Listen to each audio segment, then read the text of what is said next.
नमस्कार दोस्तों, मैं हूं सौरभ। आप सभी का स्वागत है एक और नई वीडियो में, जो कि मैं आप सभी के चैनल एक ही लक्ष्य पर लेकर आया हूं। दोस्तों, इस वीडियो में आपको बताने वाला हूं इंद्रप्रस्थ यूनिवर्सिटी के बारे में कि इंद्रप्रस्थ यूनिवर्सिटी यानी कि आईपीयू जिसे आप बोलते हैं, गुरु गोविंद सिंह इंद्रप्रस्थ यूनिवर्सिटी ने 2023 के लिए 4 कोर्सेज के एडमिशन के एप्लीकेशन फॉर्म्स जो है वो आउट हो चुके हैं। मतलब उनके एप्लीकेशन फिलिंग प्रोसेस जो है वो चालू हो चुके हैं, जो कि आपका 22 फरवरी से चालू हो चुका है और ये आपके मार्च में जो है मार्च तक चलेगा। जैसे कि आपको पता ही है, मार्च आ चुका है। इस तरीके से जो है ये चलने वाला है। और इसमें आपके 4 कोर्सेज कौन कौन से जिसके लिए आपका एडमिशन फॉर्म जो है निकले हैं वो आपको मैं बताऊंगा। जैसे कि आप देख सकते हैं, ये इंद्रप्रस्थ की ऑफिशियल वेबसाइट है। आपको नहीं पता तो आपको सिंपल अपने ब्राउज़र पे ipu.ac.in लिखना होगा, टाइप करना होगा और आप जो है इंद्रप्रस्थ की वेबसाइट पे जो है वो आ जाएंगे।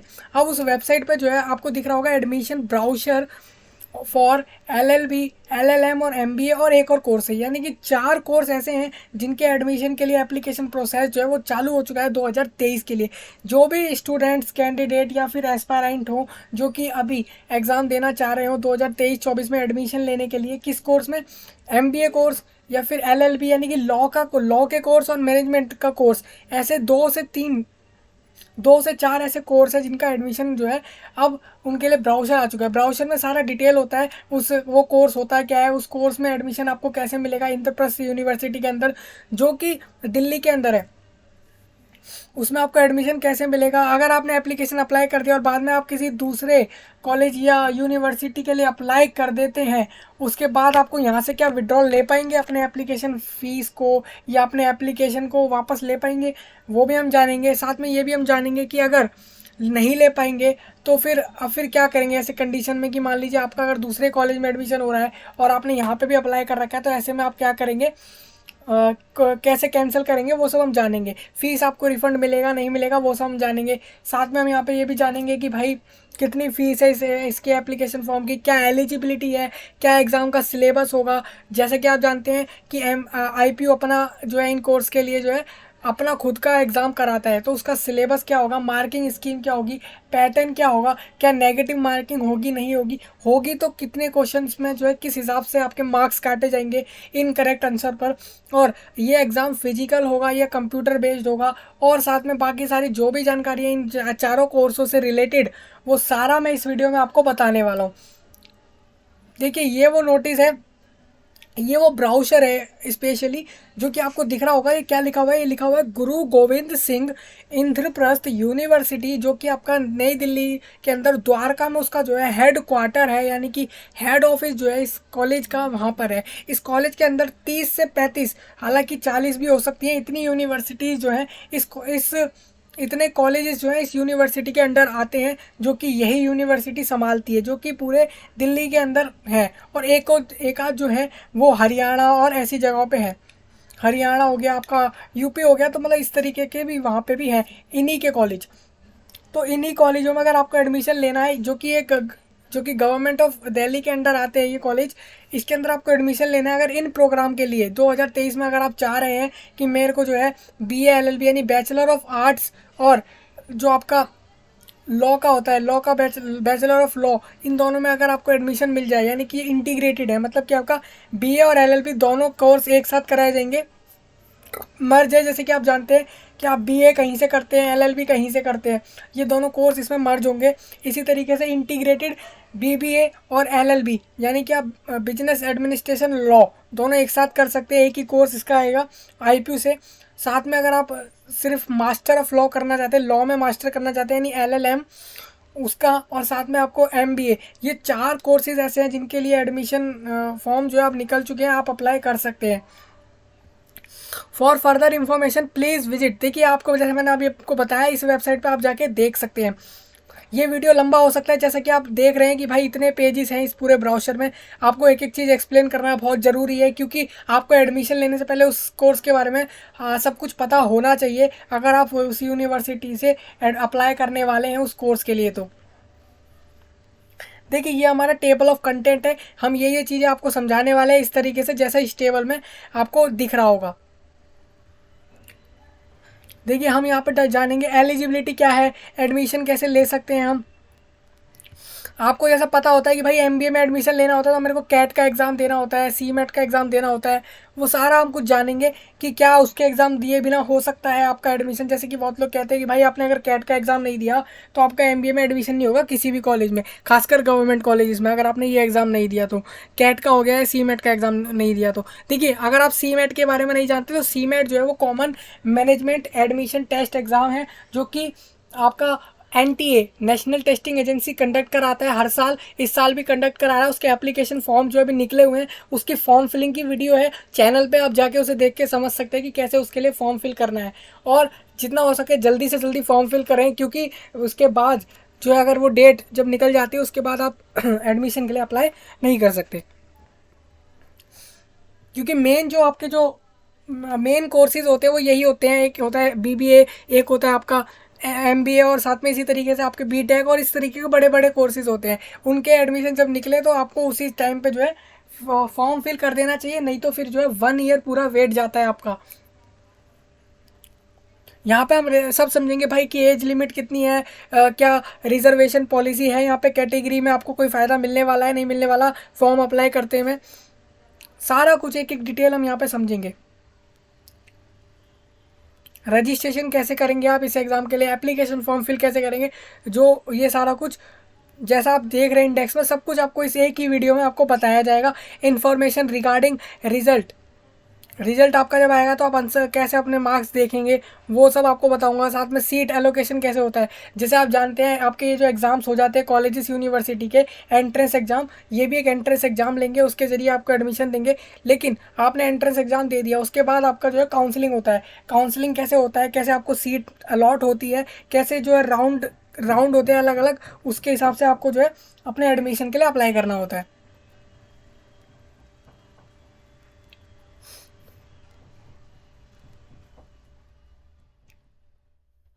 फीस स्ट्रक्चर भी जानेंगे हम भाई। कोर्स अप्लाई करने से पहले आपको पता होना चाहिए कि भाई इस साल की इतनी इतनी फीस जाने वाली है, सेमेस्टर वाइज, ईयर वाइज।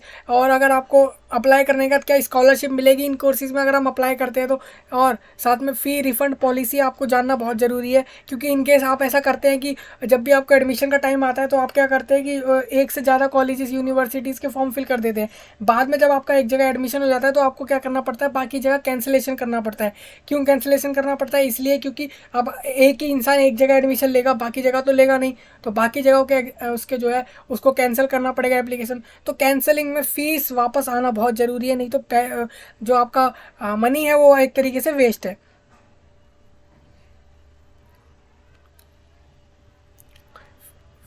फिर अगर आप फॉर्म वापस विड्रॉल करते हैं तो कैसे कर सकते हैं, उसका प्रोसेस सारा कुछ जो है एक ही वीडियो में आपको, सिर्फ एक ही वीडियो में मिल जाएगा इन 4 कोर्सेज़ के बारे में, कि आपको जो है कैसे एडमिशन लेना है इन 4 कोर्सेज़ के अंदर आईपीयू यूनिवर्सिटी के अंदर 2023 में।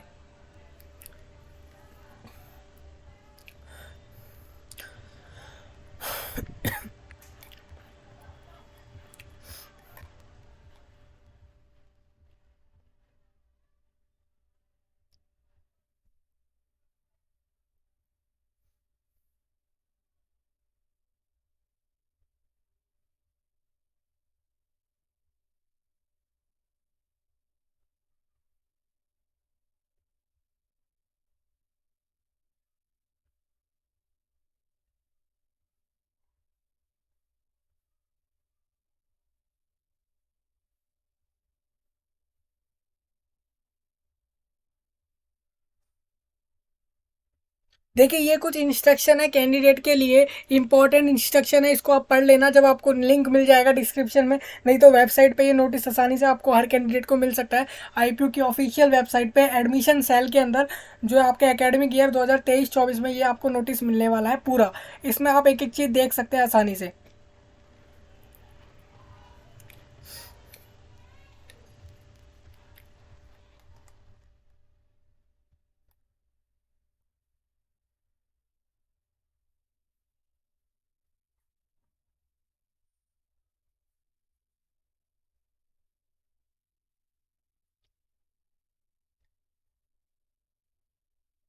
देखिए, यहाँ पे एक नोट दिया गया है कि ये जो है ज़रूरी है हर कैंडिडेट के लिए, desirous for seeking admission through management quota to complete the process of online registration. जो मैनेजमेंट कोटे वाले हैं स्टूडेंट, उनके लिए ये इंस्ट्रक्शन है कि online registration by paying the requisite registration fee as per the university procedure and it is also mandatory that the said candidate should have either qualified in the notified national level test, जिसे आप CAT नाम से जानते हैं या फिर आप CMAT भी कह सकते हैं।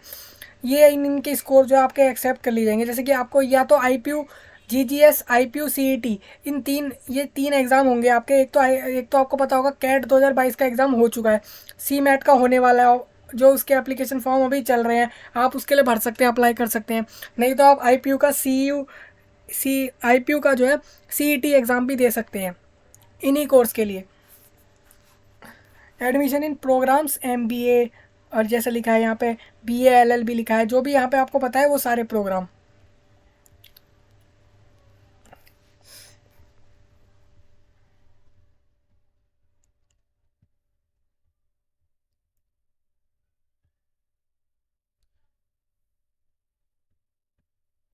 अब देखिए यहाँ पे कुछ इंस्ट्रक्शन है, वो ये है कि all admission in the university shall be provisional till regularised by the university. The candidate shall give documentary proof of having appeared in the last semester year of qualifying examination at the time of reporting in the allotted university, school, college, institute. The candidate shall give an undertaking as given appendix 4 of part F। जैसा कि यहाँ पे आपको बोला गया है कि candidate को जो है सबमिट करना है अपना फाइनल रिजल्ट, जो उसमें of qualifying degree provisioning his her eligibility on. देखिए 30 सितंबर से पहले पहले आपको जो है अपना जो रिजल्ट है आपका, अगर जैसे आप मास्टर कोर्सेज के अप्लाई कर रहे हैं तो आपको आपका जो रिजल्ट होगा बैचलर डिग्री का वो आपको 30 सितंबर तक दिखा देना है, हर हाल में जो है उसको दिखाना होगा। तब तक आपके पास वो होना चाहिए, मतलब तब तक आपके पास फाइनल रिजल्ट जो है कॉलेज बैचलर का वो होना चाहिए फॉर मास्टर कोर्सेज।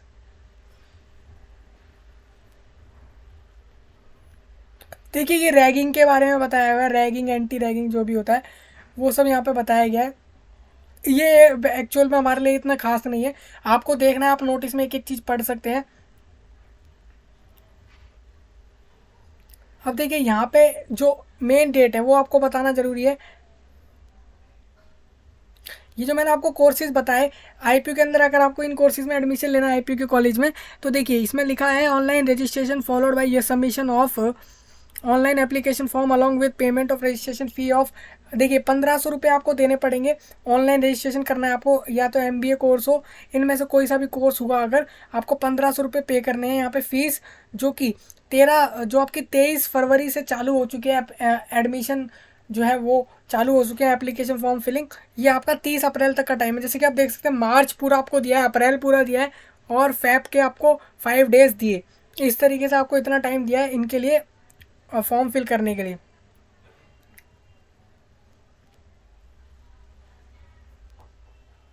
यहाँ पे आपको क्या बोला गया, enrolment and payment of counselling participation fee of 1000 rupees for participation in online centralised counselling for admission in programme. देखिए अब क्या है, आपको 1000 रुपये जो है आपको मई के पहले हफ्ते में हो सकता है, या फिर मई के अंदर अंदर ही आपको जो है 2023 में 1000 रुपये पे करने होंगे।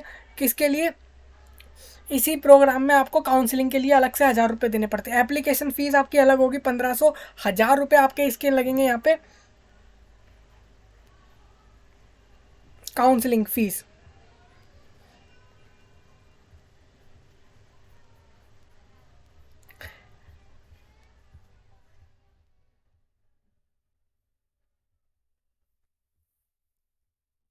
आप देखिए इसमें से देख सकते हैं आप किस कोर्स में एडमिशन लेने वाले हैं, उस हिसाब से आप अपने आप को उस कोर्स में आप अच्छे से देख सकते हैं।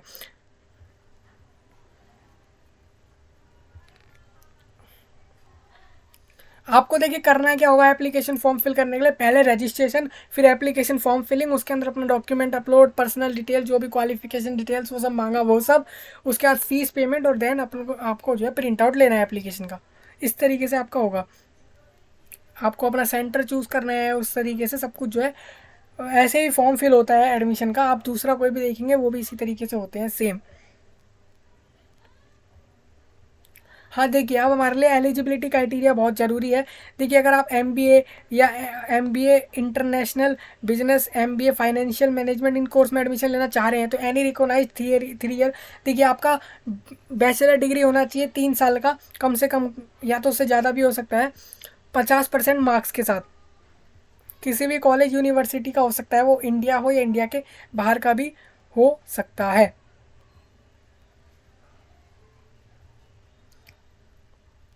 देखिए सिंपल है, आपके पास बैचलर डिग्री होना चाहिए किसी भी कोर्स में हो, 50% मार्क्स आपके कम से कम हो, तो आप इसका एग्ज़ाम दे सकते हैं।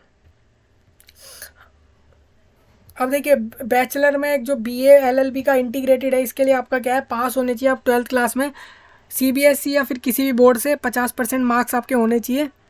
और इंग्लिश में तो आप बिल्कुल 50% मार्क्स के साथ पास होने ही चाहिए। और मास्टर ऑफ लॉ के अंदर 55% मार्क्स आपको लाने हैं।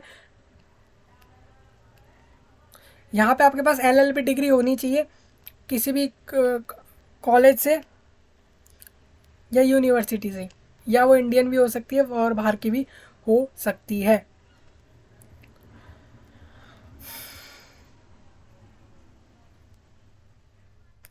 एडमिशन क्राइटेरिया जैसे आपको बताया, ऑनलाइन अप्लाई करना है। अप्लाई करने का जब एग्ज़ाम हो जाएगा, उसके बाद आपका एक काउंसलिंग होगा।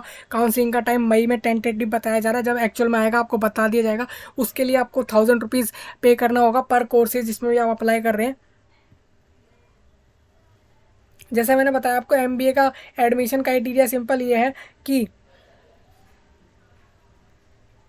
आपकी जो कैट के एग्ज़ाम में जो परसेंटाइल आई है, उसके बेस पे जो आपको एडमिशन दिया जाएगा एमबीए के अंदर।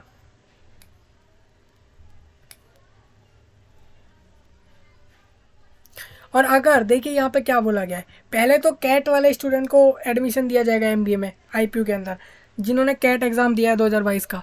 अगर उन्होंने कैट नहीं दिया है, सी मैट का एग्ज़ाम दिया है जो कि अब होने वाला है, तो कैट वालों के बाद सीट बचती है, तो सी मैट वालों को जो है फिर उनको अलॉट होगी। फिर अगर इनके बाद भी नेक्स्ट ऑप्शन आपके पास बचेगा कि वो जीजीएस आईपी वाले जो अपना सीईटी करा रहे हैं, उसके बेस पे जो है एडमिशन देंगे एमबीए में। देखिए समझिए, एमबीए में ये है कि आपका एडमिशन ऐसे होने वाला है इंद्रप्रस्थ यूनिवर्सिटी के अंदर 2023 में। पहले तो आपके मार्क्स देखेंगे ये लोग, किस चीज़ के, कैट के 2022 के। कैट एक एग्ज़ाम होता है एमबीए के लिए, एंट्रेंस एग्ज़ाम होता है, जो कि ऑल ओवर इंडियन मतलब कि पूरे नेशन के लेवल पे वो एग्ज़ाम होता है। उसके मार्क्स देखे जाएंगे, उससे एडमिशन देंगे। उसके बाद सी मैट के लेवल पे एडमिशन देंगे, जैसे कि अगर कैट में आपने कैट एग्ज़ाम नहीं दिया, सी मैट पे एडमिशन देंगे।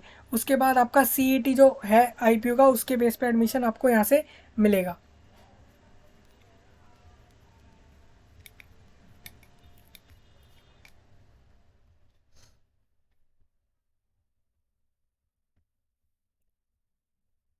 अब देखिए सिलेबस क्या है इनका, सीईटी जो सीईटी है आईपीयू वालों का, उनका जो है 2023 में जो उनका सिलेबस रहेगा, एमबीए के लिए सिलेबस ये है, आप देख सकते हैं। स्कीम देख सकते हैं भाई, यहाँ पे स्कीम सिंपल लिखा हुआ है। कंप्यूटर बेस्ड एक टेस्ट होगा ये, सीबीटी जिसे आप बोलते हैं। सीबीटी नहीं पता आपको कैसे देते हैं, तो आप वीडियो देख सकते हैं चैनल पे, सीबीटी एग्ज़ाम को कैसे दिया जाता है उसके ऊपर वीडियो है। देखिए यहाँ पे क्या लिखा है, इनकरेक्ट पे आपका -1 मार्क्स होगा, सही आंसर पे आपको 4 नंबर मिलेंगे, गलत आंसर पे आपका 1/4 मार्क्स जो है डिडक्ट होगा। सिंपल आप समझ सकते हैं, जैसे कि आपके अगर 10 मार्क्स आए हैं और अगर आपने कोई क्वेश्चन जो है गलत करा है उसमें, तो सही मार्क्स जो 10 हैं उसमें से वो आपके 9 हो जाएंगे। इस तरीके से जो है आपके मार्क्स काटे जाएंगे, जो कि इनकी मार्किंग स्कीम बोलती है एग्ज़ाम की, वो ये है।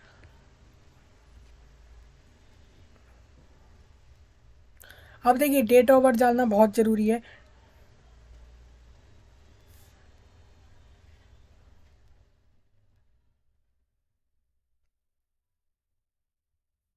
ठीक है, ठीक है। देखिए ये कैटेगरीज हैं, जेंडर है, क्वालिफाइंग एग्ज़ाम। देखिए इस तरीके से आपको फॉर्म फिल करना है, ये सारा डिटेल आपको डालना पड़ेगा, फोटोग्राफ ये सब। जब आपको फॉर्म फिलिंग पे वीडियो बनाई जाएगी ना, तब आपको बता दिया जाएगा एक्चुअल में कैसे आप जो है पूरा फॉर्म भरने वाले हैं, कैसे अप्लाई करने वाले हैं। हालांकि सब में सेम डिटेल ही होती है, आपका वही एड्रेस, पर्सनल डिटेल और यही सब कुछ जो है होता है।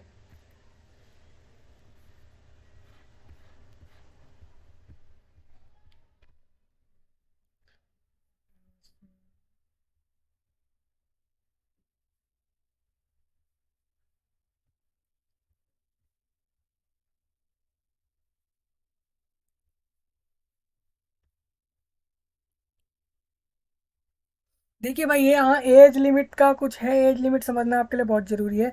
एज लिमिट ये है यहाँ पे 35 ईयर जो है आपकी मैक्सिमम एज हो सकती है, मतलब उससे कम ही होनी चाहिए। जैसे कि आप समझ सकते हैं कि 2023 का अगस्त आएगा, अगस्त आएगा, तब तक जो है आपकी 35 एज नहीं हुई है, तो आप इस एग्ज़ाम को दे सकते हैं।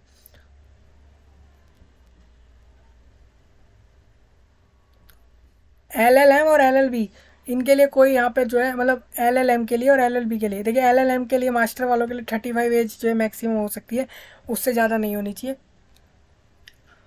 मतलब कि अगर किसी की एज 35 है, उससे कम है, तो वो इस एग्ज़ाम को दे सकता है। आप समझ पा रहे होंगे इस चीज़ को। लेकिन LLB के लिए कोई एज लिमिट नहीं है। यहाँ पे एज रिलैक्सेशन भी बताया गया है, किन कैंडिडेट को वैसे एज रिलैक्सेशन दिया जा रहा है, वो बताया गया है।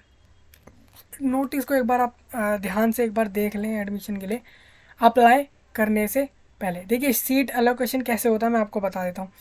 NCR और NCT of Delhi, seat allocation कैसे होता है। दिल्ली रीजन के लिए जो है 85% ऑफ द सेक्शन इनटेक, मतलब कि 85% सीट जो होती हैं वो दिल्ली वाले कैंडिडेट्स के लिए रिजर्व होती हैं यहाँ पे एडमिशन में। आप समझिए, जैसे कि मान लीजिए आप MBA में एडमिशन ले रहे हैं अगर IPU के अंदर, और वहाँ पे आपको पता लगा किसी एक कॉलेज के अंदर सेम कोर्स के लिए जो है आपकी 50 सीटें हैं, तो 50 में से आप समझ सकते हैं 85%, जैसे कि 100 सीटें हैं, तो 100 में से 85 सीट जो है उनकी हो गई, जो दिल्ली से है। 15 सीट किसकी होंगी, 15 सीट उनकी होंगी जो कि आपके दिल्ली के बाहर के कैंडिडेट्स हैं, स्टूडेंट्स हैं।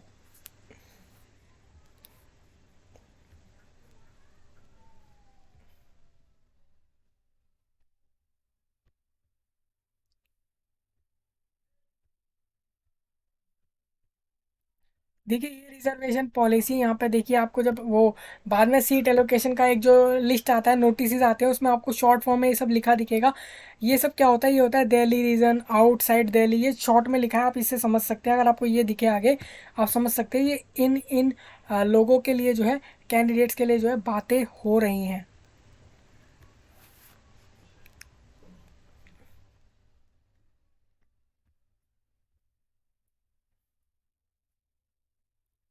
जैसा कि मैंने आपको बताया कि दिल्ली कैंडिडेट्स के लिए जो है 85% सीट्स होती हैं कोर्सेज़ में एडमिशन के लिए।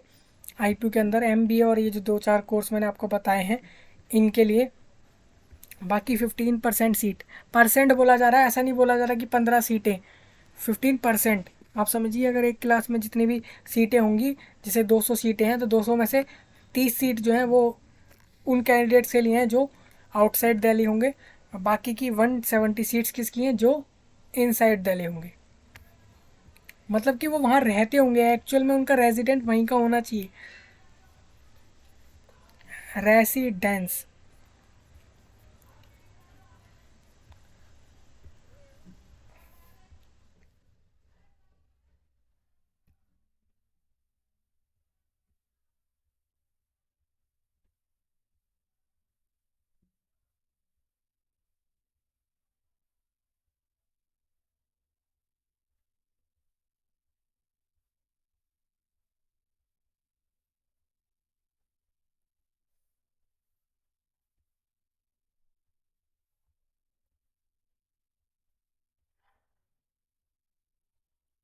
मैंने आपको जैसे पहले भी बताया कि 1,000 रुपये आपको काउंसलिंग फ़ीस देनी है। वही देखिए, वही चीज़ है जो बार बार थोड़े पेजेस के बाद यहाँ पे डाला हुआ है, सेम चीज़ वही है कि 1,000 रुपीज़ आपको जो है। देखिए यहाँ पे कैसे काउंसलिंग होती है, काउंसलिंग ऐसे होती है, एग्ज़ाम हो जाता है, उसके बाद रिजल्ट आ जाता है आपका।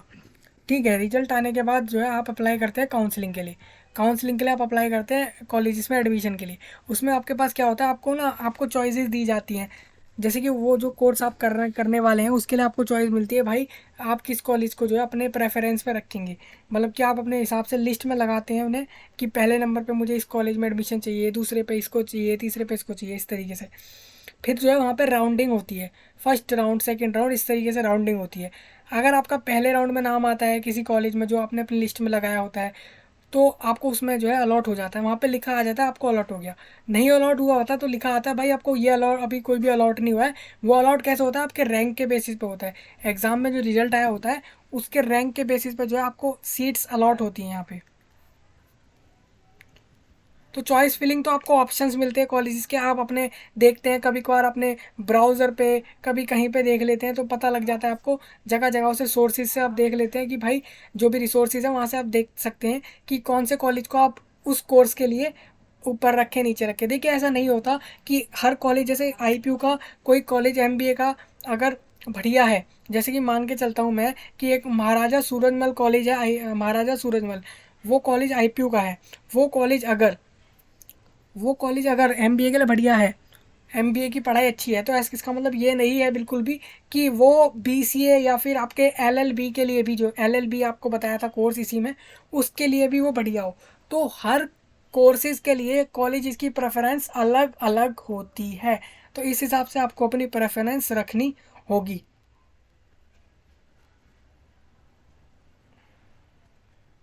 जैसा कि यहाँ बताया गया है, क्या बोला गया, candidate who were allotted a seat in any round but did not pay the part academic fee of 60,000 shall not be considered in subsequent round for counselling.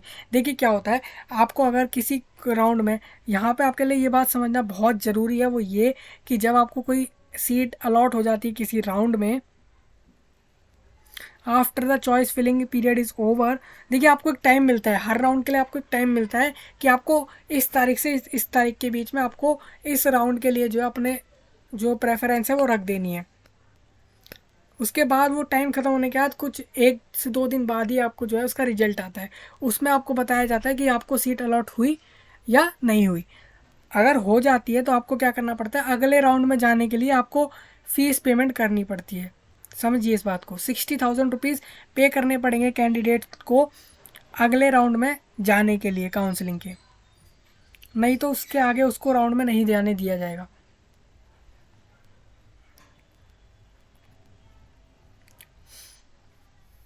यहाँ पे ऑप्शन होता है, आपको मैं बता दूँ ऑप्शन क्या क्या होता है। एक होता है option freeze float by candidate after allotment of seat after round of counselling. देखिए यहाँ पे होता क्या है, यहाँ पे आपको जो भी कॉलेजेस आपने चुने अपने लिस्ट के अंदर, जो आपने अपने लिस्ट के अंदर चुने, अपने जैसे जैसे काउंसलिंग चल रही है आपकी, काउंसलिंग के अंदर आपने जो कॉलेजेस अपने लिस्ट में लगा दिए, राउंड 1 की काउंसलिंग है, आपने लिस्ट में लगा दी कॉलेजेस, अपनी प्रेफरेंस लगा दी। उसके बाद राउंड 2 स्टार्ट होने से पहले राउंड 1 का रिजल्ट आया, उसमें आपको मान लीजिए सीट अलॉट हो गई है, क्योंकि वो तो होगी होगी, आप अपने कॉलेजेस की लिस्ट लगाएंगे, कोई ना कोई तो मिलेगा ही। तो आपको अगर उन कॉलेजेस में से कोई कॉलेज जैसे कि आपको सही नहीं लग रहा मेरे को, कि मेरे को अभी अगले राउंड में और जाना है, मैं इसको जो है फ्रीज़ नहीं कर रहा। फ्रीज़ मतलब ये होता है, देखिए आप उस सीट को वहीं के वहीं रोकेंगे कि आपको वो सीट अलॉट हुई और आपने उसे रोक दिया कि हाँ भाई मेरे को एडमिशन इसमें चाहिए, मैं फ्रीज़ कर रहा हूँ। नहीं तो आप फ्लोट करेंगे तो मतलब क्या है, देखिए यहाँ पे आप ऐसा नहीं कर सकते कि उस चीज़ को भी रोक के रख सकते हैं। जैसे मान लीजिए आपको और कोई कॉलेज अलॉट हुआ, तो ऐसा नहीं है कि आप उसे रोक के रख ले कि हाँ भाई ये मेरे हाथ में ही है, मेरे को ही मिल के रहेगा, ऐसा नहीं है। यहाँ पे आपको फ्रीज फ्लोट में से कुछ एक चीज़ करनी होती है। फ्लोट मतलब ये होता है जो कि जिसके कारण जो है आप अगले राउंड में जो है अप्लाई कर पाते हैं दूसरे चॉइसेस के लिए। अगर फ्रीज़ कर देते हैं मतलब कि उस कॉलेज की सीट को आपने फाइनल कर दिया है, मतलब कि वो कॉलेज आपने फाइनल कर दिया और आप वहाँ से एडमिशन ले लेंगे। नहीं तो आप ऐसा भी कर सकते हैं कि रिफ़ंड कर सकते हैं, आप विड्रॉल भी ले सकते हैं यहाँ से।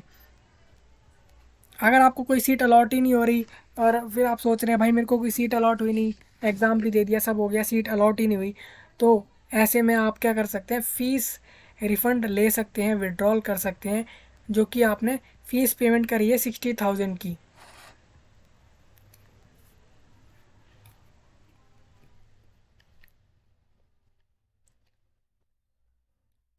लेकिन जिनकी काउंसलिंग हो जाती है, जिनको कॉलेजेस अलॉट हो जाते हैं,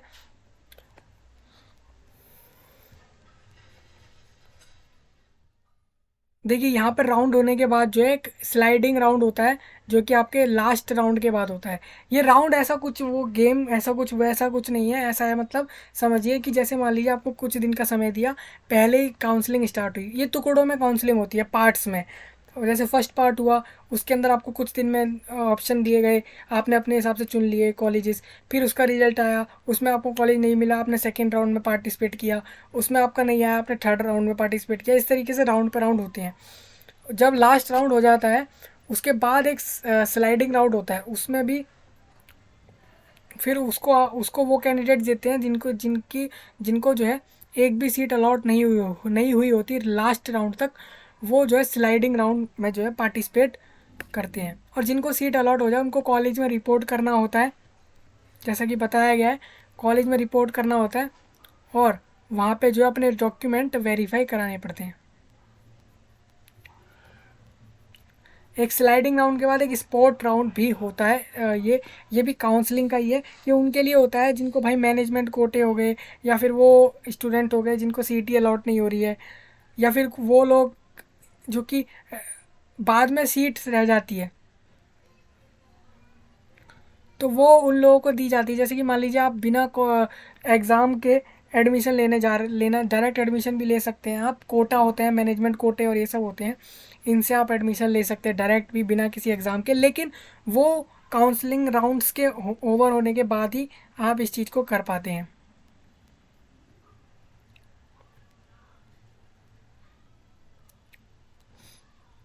देखिए यहाँ पे अब मैं आपको सीट्स समझा दूँ, सीट्स कितनी है इस बात को आपको जानना ज़रूरी है मेरे ख्याल से। वो ये है कि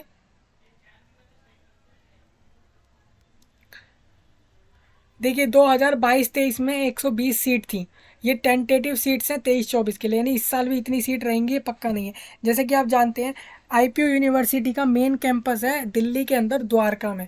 वहाँ पर जो है आपका एमबीए और एमबीए फाइनेंस एनालिसिस और एमबीए एनालिटिक्स, इनके लिए जो है 120, 60 और 30 इस तरीके से सीट थी 2022 में, 22-23 यानी पिछली साल। 2023 में जो है वो भी सेम सीट बताई गई हैं यहाँ पे।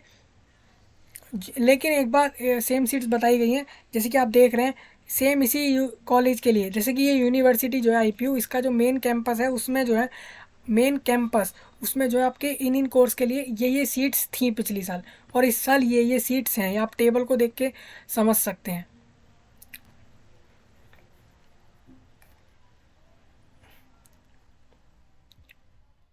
जैसा कि आप देख रहे हैं ये एमबीए प्रोग्राम के लिए बताया गया है कि एमबीए के लिए जो है पिछली साल इतने इतनी सीट्स थी और इस साल भी ये सीट्स हैं। देखिए ऑलमोस्ट क्या दिख रहा है हमें कि इन कॉलेज में जो है आईपीयू के पिछली साल ये सीट्स थी, इस बार ये सीट्स हैं। मतलब मोस्ट ऑफ द सीट्स जो है वो कॉमन ही है, कुछ ज़्यादा हेर फेर यानी ऊंच नीच टाइप नहीं है, सेम ही सब कुछ हमें यहाँ पे देखने को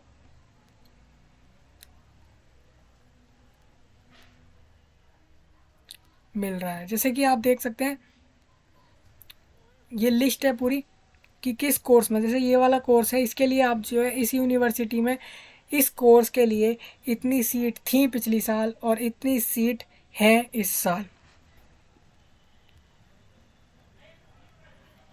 अब देखिए फीस स्ट्रक्चर आपको बता दूं, आईपीयू यूनिवर्सिटी में 2023 के अंदर ट्यूशन फीस 1 लाख जाएगी आपकी।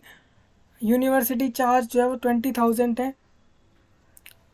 इस तरीके से जो आपको फ़ीस पे करनी है, टोटल अमाउंट जो आपको पे करना है फर्स्ट ईयर का वो 1,32,000 जो है पे करना पड़ेगा आपको एमबीए कोर्स के लिए।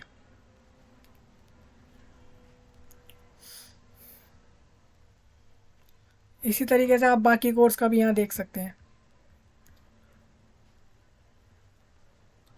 अब देखिए ये क्या है, ये अलग अलग जो ये जो कोर्सेज हैं इनमें अलग अलग यूनिवर्सिटी में भी जो है अलग अलग फ़ीस आपकी लगती है।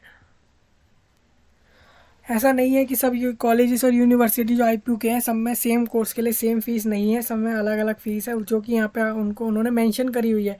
आप देख सकते हैं, आपको जिस भी कॉलेज में एडमिशन लेना है आईपीयू के उसकी फ़ीस देख कर ही आप अप्लाई कर सकते हैं।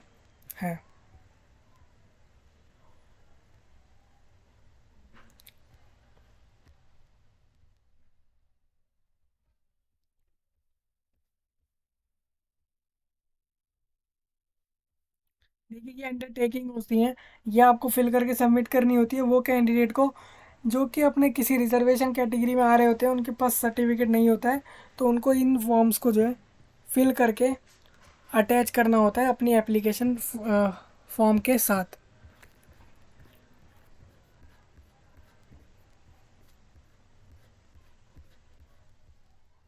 तो दोस्तों यही था वो पूरा ब्राउज़र जो कि आपके 4 कोर्सेज़ के एडमिशन के लिए इस बार आया है इंद्रप्रस्थ यूनिवर्सिटी। ये देखिए, ये जो है ये मेन कैंपस है आईपीयू का। इसके अंदर आपको मैंने पहले जो नंबर 1 पे सीट्स दिखा रहा था मैं एमबीए के लिए मेन कैंपस में, वो ये वाला कॉलेज है। इसके लिए मैं वो सीट्स आपको बता रहा था। तो इस तरीके से आपको मैंने सब बता दिया इन चारों कोर्स से रिलेटेड। अगर आपको आईपीयू में 2023 में एडमिशन लेना है तो उसके लिए ये सारा प्रोसेस आपको रहेगा जो आपको करना होगा। दोस्तों इस वीडियो में इतना ही, मिलते हैं अगली वीडियो में, तब तक के लिए धन्यवाद।